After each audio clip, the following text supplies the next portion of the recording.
So how does a regional conflict suddenly become a global crisis? Well, we're watching it happen in real time. What started as a pretty focused military operation has just completely spiraled, pulling in nations from all over the Middle East. It's put the entire region on a knife's edge. In this explainer, we're going to break down how we got here, who's involved, and what the very, very volatile future might hold. And if there's one thing to take away from this, it's this. A conflict that seemed contained has, well, it's just exploded. This isn't some slow burn, you know? It's more like a wildfire that's spreading incredibly fast across borders. And the source material gives us a really clear picture of how it all went down. Okay, so how did we get here? How does a focused fight turn into a full-blown region-wide crisis? To really get that, you first have to see just how many new players have been pulled onto the board. And yet, this is where the scale of it all really hits you. Just look at this list. This isn't just about the initial players anymore. We're talking about the involvement of major Gulf Arab nations. I mean, these are key global energy suppliers, really strategic partners. Their entry into this just fundamentally redraws the map of the entire Middle East. It's a whole new ballgame. All right, so to understand the reaction, you've got to understand the action that set this whole thing off. Let's rewind and break down that initial strike, because it was the trigger for everything that followed. So the crucial thing to get here is the nature of this first move. It was described as a dramatic airstrike campaign, and it was launched by both the US and Israel together.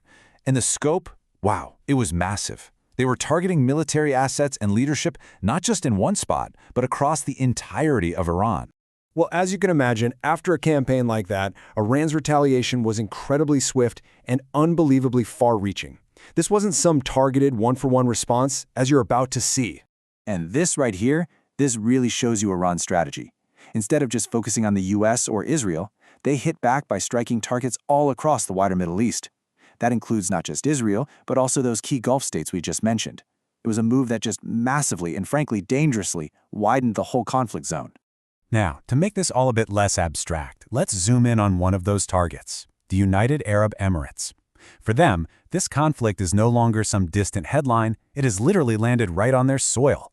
Listen to this. An Associated Press reporter who was right there on the ground in the UAE gave this incredibly vivid description. It really paints a picture of what people were seeing. Explosions and plumes of smoke in the sky, as their local forces were scrambling to intercept missiles coming in from Iran. This is the reality of what this expansion looks like. And you know, with those explosions came a real human cost. In Abu Dhabi, the capital of the UAE, one person was tragically killed. Not by a direct hit, but by shrapnel from one of those missile interceptions.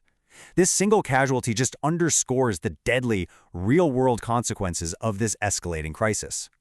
So, all of this brings us to the critical question that honestly everyone is asking right now. What happens next?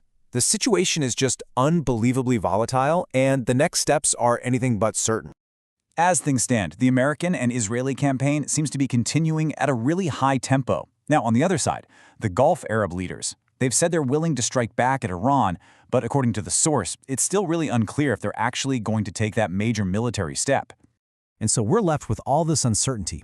This conflict has already pulled in major regional powers. It's completely shattered any sense of containment and has brought the reality of war to cities that were once thought to be totally safe.